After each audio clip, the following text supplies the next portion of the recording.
ঢাকা গ্যান্ডারিয়া ঐতিহ্যবাহী ধূপখোলা মাঠে ঈদ আনন্দ উৎসব, মিলন মেলা ও প্রীতি ফুটবল ম্যাচ অনুষ্ঠিত।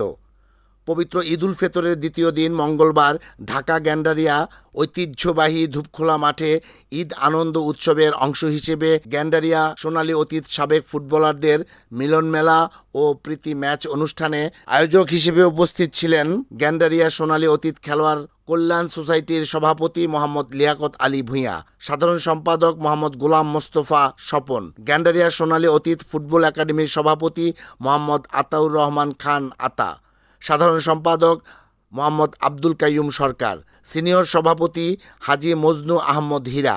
অতিথি হিসেবে উপস্থিত ছিলেন 40 নং ওয়ার্ড সাবেক কাউন্সিলর মকবুল ইসলাম খান টিপু, 45 নং ওয়ার্ড সাবেক কাউন্সিলর মোহাম্মদ আব্দুল কাদির, 51 নং ওয়ার্ড সাবেক কাউন্সিলর মোহাম্মদ মোবারক হোসেন, 45 নং ওয়ার্ড সাবেক কাউন্সিলর মোহাম্মদ লিয়াকত আলী। মিলন মেলা সাবেক ফুটবলাররা একে অপরের সাথে কুশল বিনিময় সহ স্মৃতির রোমন্থনে নিজেদেরকে নিয়ে যায় হারানো অতীতে।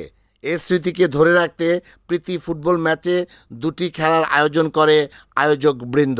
এ team, B team, C team ও ডি টিমের মধ্যে অত্যন্ত উত্তেজনা ও প্রতিদ্বন্দ্বিতামূলক খেলায় সাদা জার্সি পরিহিত এ টিম চ্যাম্পিয়ন হওয়ার গৌরব অর্জন করে এবং ব্লু জার্সি পরিহিত বি টিম রানার আপ এবং লাল জার্সি পরিহিত সি টিম তৃতীয় স্থান অধিকার করে। পরে চ্যাম্পিয়ন, রানার আপ ও তৃতীয় স্থান অর্জনকারী দলকে সম্মাননা ক্রেস্ট প্রদান করেন অতিথিবৃন্দ।